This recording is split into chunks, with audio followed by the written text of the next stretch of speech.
It's going to feel good to do these rankings. No, I don't have to start freaking Jerry Jeudy this week. But anyway, tier 1, we are going to have Puka Nacua. With Puka, usually he's in a tier by himself. This week, he gets to go up against the Baltimore Ravens, who have so many injuries on the defensive side of the ball that they offered me a 2-week contract. I told them that I had a prior engagement. I have to live stream every Sunday morning, so I couldn't do it to make sure I take care of y'all. But yeah, the Baltimore Ravens are down bad right now, so Puka Nacua is probably going to put up 30 fantasy points. Now, Amon-Ra St. Brown will lead off A tier, with St. Brown averaging about 22.5 points per game so far this season. He's doing so with touchdowns. He's doing so with volume. This is a great offense, and what's very interesting is the Kansas City Chiefs are actually favored in this game. This is getting played at KC. So this is a very real-world scenario in which the Detroit Lions have to ask Jared Goff to drop back 40-plus times. And we know St. Brown's going nuclear if that happens. Jackson Smith-Njigba will be our next name. With JSN, it's a tough matchup on paper going up against the Jags defense that they've been great so far this year. But realistically speaking, you actually do have an implied team total of 23 points here for the Seattle Seahawks. So sportsbooks are telling us that they shouldn't have a problem scoring. And then Egbuka will yet again be a wide receiver that I think last week we had him at 6 in our weekly rankings. And he's going to be a top 10 name for us again. Here he will be an A tier option for this week. Of course, we have him lower in our rest of season rankings because I do think eventually you're going to have Mike Evans healthy. You're going to have Chris Godwin at 100%. And when that happens, I think the targets are going to get a little bit more dispersed. But until then, Egbuka looks like rookie season Justin Jefferson. At the time of this recording, this dude's literally averaging 20.5 points per game, which is only behind Puka Nacua, Amon-Ra St. Brown, and I think that may be it, to be honest. Now, the B tier wide receivers will be led off with George Pickens. This is a great matchup going up against the Carolina Panthers. Obviously, we know that typically we can expect the Dallas Cowboys games to be high scoring, but this game currently has an over-under of like 50 points. So this should be up there as one of the highest scoring games on the week. And you still have no CeeDee Lamb this week. So the target volume with Pickens is very safe. Jamar Chase will be our next name. With Chase, you have an implied team total of only about 15.5 points for the Cincinnati Bengals this week. Even with Joe Flacco under center, they currently project to be the lowest scoring offense in the league. So it's not like Flacco's going to turn this around day one. I definitely like him more than Browning, but this is going to be a very, very, very tough matchup going to Green Bay to play the Packers after a bye. Now, Rome Odunze will be our next name. With Rome, right now, this dude is the wide receiver 4 in points per game. He has been incredible. The Bears project to be a very competent offense this week. I mean, he is averaging over a touchdown per contest, and he's doing so with volume as well. He's averaging about 9 targets a game, and you just have that clear jump in year 2 with Ben Johnson. Now, Deebo Samuel, super safe volume that you're getting with no Terry McLaurin. Obviously, if Terry does play, we're going to have to move Deebo Samuel down these rankings. But as of now, you're going up against the Chicago Bears, where you currently have the Commanders with an implied team total of 27 points. And I think the only offenses that are supposed to outscore them this week are the Green Bay Packers, and then like the Bills project to score the same amount of points. So the Commanders will be an elite offense. Deebo Samuel's going to be the absolute alpha until Terry returns. And then afterwards, Deebo's still probably the wide receiver 1. Now, Drake London will be our next name. Going up against Buffalo, you are going to assume that the Atlanta Falcons have to throw the ball a ton. It's going to be in the dome. The over-under of this game is almost 50 points, so the game should be super high scoring. And realistically, if we go through and look at what London's done so far this season, if we remove the absolute weird game against the Minnesota Vikings in week 2, where the Atlanta Falcons defense looked elite, you had 15 targets in week 1, 8 targets in week 3, and then 10 targets in week 4 against Washington. So London, he's the same guy that he was last year. Obviously, Elijah hinges on if Michael Penix can continue to produce. Now, Tetairoa McMillan is a wide receiver that disappoints literally every single week. We have gone 5 straight weeks with him not scoring a touchdown, despite having at the very minimum every single week 8 targets, but the efficiency is just god-awful when you are dealing with Bryce Young at quarterback. Now, with that being said, I'm looking at the Tetairoa McMillan projection on Underdog at the moment. What is hilarious with this, I've literally never seen this. This has to be a glitch on Underdog, and honestly, I'd take advantage of it soon if I were you. He's at higher lower 64.5 receiving yards, And then his rushing plus receiving yards, his higher lower is 62.5. So we're going to be going higher on the 62.5 total yards. For the love of God, don't just be looking at the receiving yardage number. But of course, if you ever wanted to check out any of those higher lowers on Underdog Fantasy, they're available in almost every single state. And Underdog is doing the best offer that they have had in the 5 years I've been working with them, which is you play $5 with code FLOCK, and then you are going to get $100 added to your account. Plus, you'll get a free pick. If you do that before the Thursday night game, it's going to be a free Jalen Hurts pick, higher, lower, half a total yard. And you'll get free questions that you can ask me in the live streams. And I'm streaming every single night until Christmas. And you can find that link in the description and comment section. But this is a phenomenal matchup going up against the Dallas Cowboys for Tetairoa McMillan. Jalen Waddle, I mean, the projections are just extremely high on Waddle at this point. You get a season high 9 targets. You're going up against the Los Angeles Chargers, which obviously this defense didn't look great this past week against Washington. The Dolphins project to score 20 points. Waddle's been the wide receiver 18 in points per game, despite having to deal with Tyreek through the first 4. And he's currently higher lower 66.5 receiving yards. So I think we just live in a world now where Waddle does turn into a must-start wide receiver every week with no Tyreek. Now, our next name is going to be Mr. Davante Adams. With Adams, he's kind of needed Matthew Stafford to be at the very top of the NFL in passing for him to keep up, just because obviously Puka Nacua is a black hole for targets. But there's no reason to expect that Stafford regresses this week, where you have an implied team total of 26 points for the Rams. And again, like we mentioned previously, this Baltimore Ravens defense is horrendous. You would definitely prefer if Lamar Jackson was the starting quarterback here, though, because if you actually had Lamar, then obviously the Rams would be forced to throw the ball a bit, which they're just not going to have to in this game. Now, Garrett Wilson was a lot higher in our rankings last week, but last week he got to play the Dallas Cowboys defense. Here, you're going to play Denver. It's not like Denver's been the elite DST that we've seen, at least we saw in 2024. And realistically speaking, Garrett Wilson has just had an extremely safe target floor where he's had at least 8 targets in every contest. And every game besides the Buffalo game as well in week 2, he's actually scored a touchdown. So he's a target hog. The offense isn't great. They're projected to score 18 points this week, which is one of the lowest marks in the league. But you've been dealing with that all year for Wilson. Now, Courtland Sutton will be our next name. Of course, a must-start player. There's really nothing to talk about here. The target floor isn't exactly there with Sutton in comparison to what you have with these other receivers like Tet and Wilson. Just the offense is going to be much better for Courtland Sutton, though. The New York Jets have a horrendous defense, and right now you have an implied team total about 25.5 points here for Denver. Now, Xavier Worthy is going to be lower than this in my rest of season rankings. Realistically, if you are looking at what Worthy did this past week against the Jacksonville Jaguars, the fantasy points were a little bit disappointing, but he had 9 targets, and at the same time, you had the carry. Now you're playing the Detroit Lions, where you have an implied team total of 27.5 points. And again, this actually projects to be the highest scoring game on the week with an over-under of 52.5. So in general, I think you're going to be starting as many Lions and Chiefs players as you can. And with Worthy, you don't have to deal with Rice back in this offense just yet. So I would say C tier and above, almost regardless of your team and regardless of your format. These are wide receivers that you have to be jamming in. As we move over to D tier, I would say that the majority of us are starting these options, but not people in shallow formats. Now, the big Q, as I've called him, is my guy this season. I hope that he turns into an S tier player. I know a lot of people got upset with me not ranking him as a top 12 name last week. And hell, he did disappoint. He only had 4 receptions, 40 receiving yards. But realistically, the efficiency is still there through the entire year. He's at 2.08 yards per route run. And you're going to see that we have all the Los Angeles Chargers players, at least all the big receivers, in D tier, because I do think you could end up having Justin Herbert's pass attempts skyrocket in Miami, considering that they just lost every running back that they've ever had.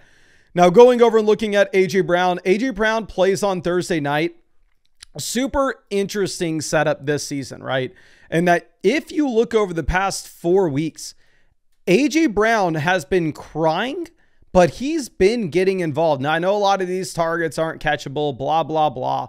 But he's actually had 8 targets, 10 targets, 9 targets, and 8 targets.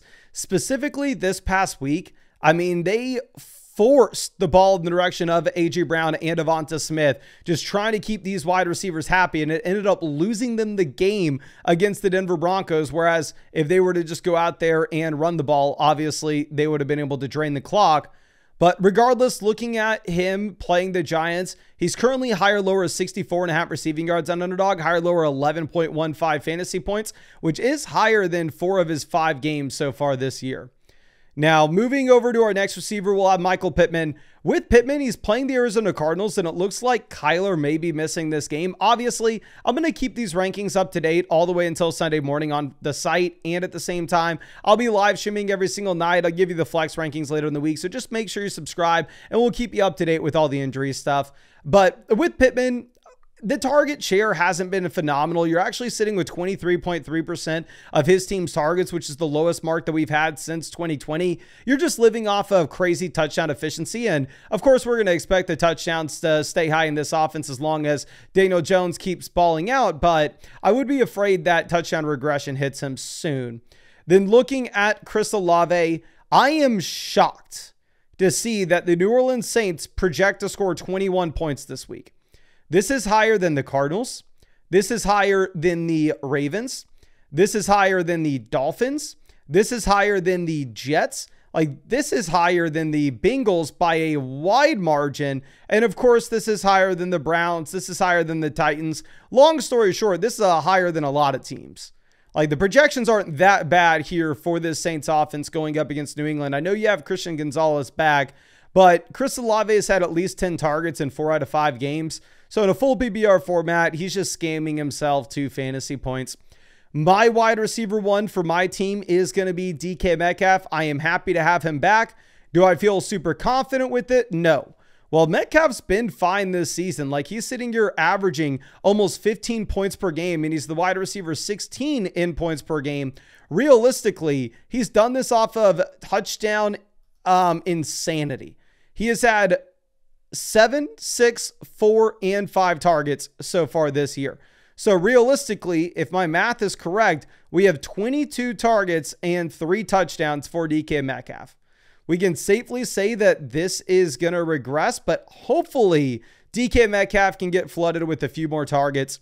We're going to have Ladd McConkey and Keenan Allen back-to-back here inside our top 24 ranks. Clearly, Keenan has been much, much better than Ladd so far. Ladd's actually the wide receiver 37 in points per game. Yeah, I get it. I know he looked cool on a punt return. That's not scoring you fantasy points. But I do still want to put Ladd McConkey 1 slot higher than Keenan Allen for the time being, just given the fact that you do have the big play potential with Ladd that you don't get with Keenan. Now, it's extremely difficult for me to rank any San Francisco 49er because realistically, I don't know who the quarterback is. I don't know if Ricky Pearsall's going to play. I don't know if Juwan Jennings is going to play. It sounds like you most likely don't have Ricky Pearsall based off the comments that Kyle Shanahan made on Wednesday. I will obviously keep this ranking up to date later in the week, but from what we saw this past Thursday night, Kendrick Bourne with no Juwan Jennings, with no Ricky Pearsall, with Brock Purdy out, Mac Jones under center. He had 11 targets, 10 receptions for 142 receiving yards, and he was the wide receiver 6. So I'm fine with you going through and playing Bourne. Now, I hate to rank Jacoby Myers inside our top 24 wide receivers yet again. I know you're rolling your eyes. You're going, old man, when are you going to learn your lesson? When are you going to understand that this Raiders offense is horrendous and Jacoby Myers isn't much better? And I get it. But this week in particular, you're playing the Tennessee Titans.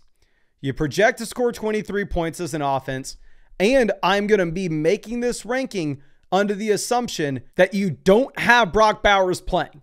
So if you have no Bowers, the wide receiver 1 role is just going to get flooded with more targets. Clearly, that really hasn't led to any fantasy points so far this year. But I do like the projections on the offense in this matchup and the fact that with no Bowers, Myers will get flooded with more targets. Now, Marvin Harrison will be our next play. With Marv, boom bust name. With Kyler Murray, I will be very interested to see how it looks without Kyler.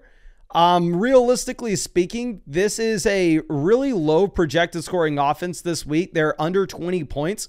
So I know a lot of people want to say like, oh, they're going to be better without Kyler. Sportsbooks are saying don't expect that. And you do only have one game with more than 6 targets so far this year for Marv. Now, Brian Thomas Jr. will be our next wide receiver. He is getting better every single week. You go to week 3, he scored 7.5 fantasy points. Then week 4, he scored 10.5. Then week 5, he scored 12.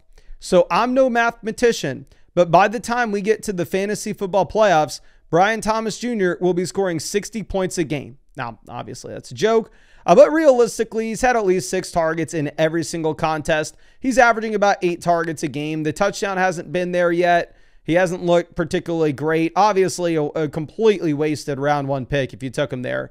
And this is a tough matchup against Seattle on paper, where my priors say that the Seattle Seahawks have a pretty good defense, but the Jags actually project score a decent amount of points here.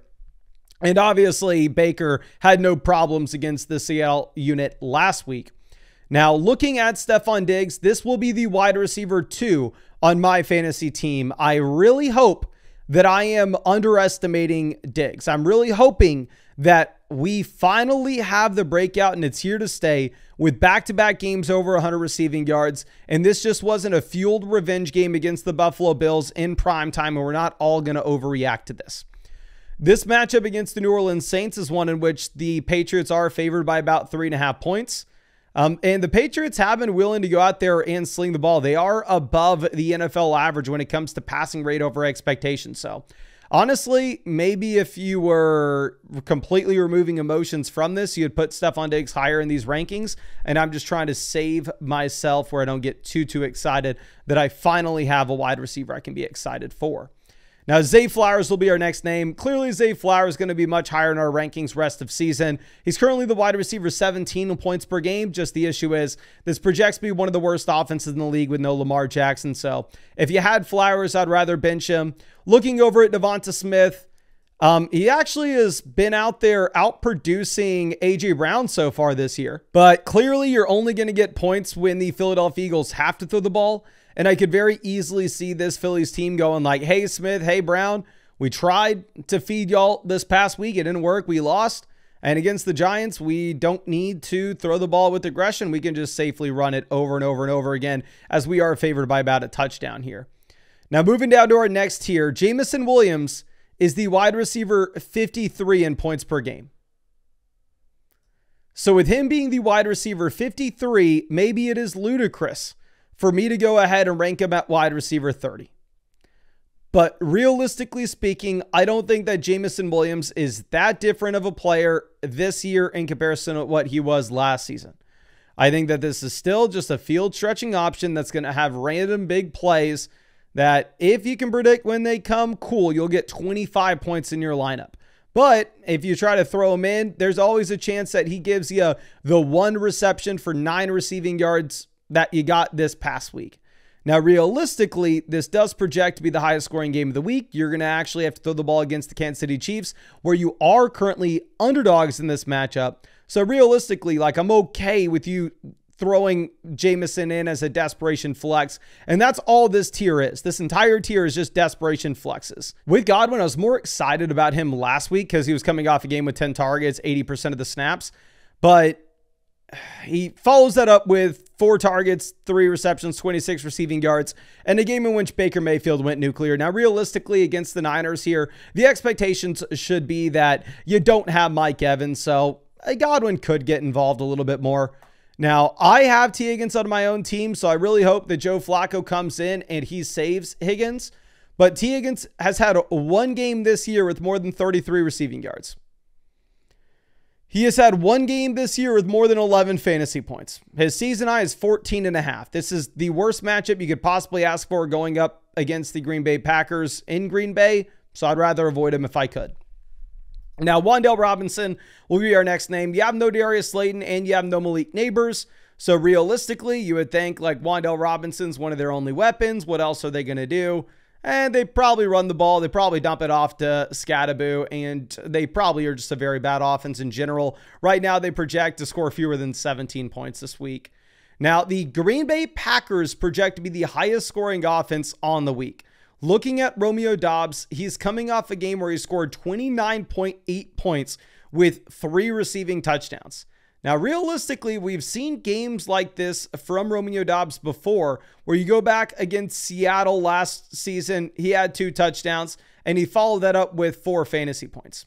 Like, you always are getting these random one-off games where you have multiple touchdowns from Doubs. He's a great red zone threat. And if the Green Bay Packers have to throw the ball, he can blow up. And this is a great matchup for that to happen in terms of the defense being very soft.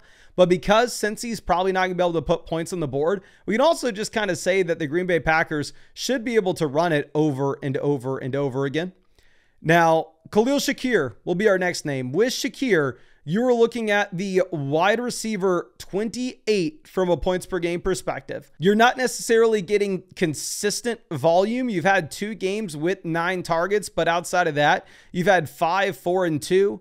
But again, he's probably the wide receiver 1 here in Buffalo. This should be a very high scoring offense. They're playing in the dome. DJ Moore will be our next wide receiver. Maybe I'm way too low on DJ Moore. I'm just concerned that we have seen him average so far this year about 5 targets a game. His season high is 12.8 fantasy points. And coming out of the bye week, there's a chance that they actually get Luther Burden more involved into this offense. And then Matthew Golden will be our last wide receiver in this tier. Golden did bump up to 6 targets this past week against the Dallas Cowboys, or 2 weeks back, but his snap rate was actually at 59%. So despite no Jaden Reed, he's not increasing his snaps, but a rookie coming out of the bye always can. Like, realistically, if we go over and we look at the projections on Underdog at the moment, they currently have Matthew Golden higher lower 46.5 receiving yards in comparison to having Romeo Doubs at 40.5, and in comparison to having T. Higgins higher lower 37.5. So if you were just looking at the Underdog projections, you would actually have Matthew Golden well ahead of T. Higgins. And I think that goes back to this game having like a 14-point spread on it. Now, moving over to our next tier, this is like a desperation alley. You could technically start Cooper Kupp. It wouldn't be the worst thing in the world. I don't know why you would do it. Like, Torrey Horton's out there scoring just as many points. Cooper Kupp has 3 games this year with 6.5 or fewer fantasy points. Keon Coleman, you technically could start him. He scored a touchdown this past week, but he's had 1 game with 50 or more receiving yards this season.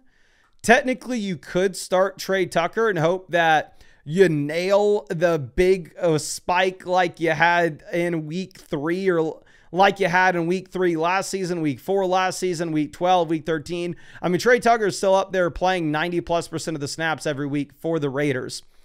Jerry Jeudy is like the wide receiver 4 on my team at this point, and I am so close to cutting this dude. Realistically speaking, I don't know how I could ever tell you to put him in your starting lineup. Like, I think he's averaging a whopping 6.9 fantasy points per game. With Calvin Ridley, the Titans offense just looks horrendous. Ridley looked like the worst wide receiver in the NFL for a decent stretch of games. I know this past week it was better. Tyquan Thornton, Hollywood Brown should be a little bit more pass happy going up against the Detroit Lions this week.